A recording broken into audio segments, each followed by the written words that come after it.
Здравейте, приятели! Аз съм Twin Brothers, а вие сте в канала Да се изправиш сам срещу себе си. Както и обещах, в днешното видео ще ви дам ясни и конкретни насоки и цели в предизвикателството за промяна на самия теб.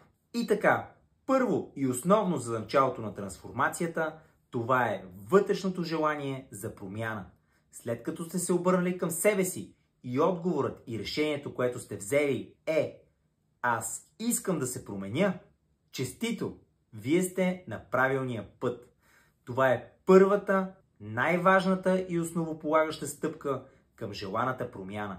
Защото всичко започва първо от съзнанието на човека, неговите мисли, нагласи и желания. От изключително значение е психическата нагласа. Да следваш целта си неотлъчно и да не се отказваш, колкото и трудно и непостижимо да ти се струва поетото предизвикателство. Просто бъди постоянен и го направи. Започни още днес, а защо не още сега. След като вече сте наясно с себе си и своя избор за промяна, следва стъпка номер 2. Това биват реалните и физически действия и ежедневни усилия за осъществяване на желаната промяна. А именно, започнете с леко натоварване, но всекидневна честота. Всеки ден, за да може тялото ви постепенно да се приспособи и привикне към новия режим и натоварване. Третата стъпка, това е преследването, осъществяването и постигането на желаната цел, на предизвикателството. Нашата първа цел, приятели, е 50 бърпита на ден. От особена важност преди всяко начало на физическото предизвикателство е загрявката.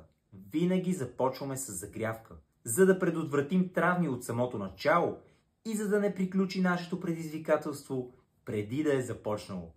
И гладко да се развиваме и вървим заедно напред. Ако вашата физическа подготовка го позволява, започнете директно с бърпитата. Много е важно правилното изпълнение на упражнението, за което съм споделил видео. Първо видео загрявка и второ видео озаглавено правилно изпълнение на бърпи от 6 точки. Запомнете! Не гоним време, а заучаваме правилното движение и целта е достигането на желаната бройка 50 бърпита на ден. Очаквайте следващото ми видео, абонирайте се за канала и не се отказвайте от своите цели и мечти. Всичко е възможно. Аз съм Twin Brothers и те предизвиквам.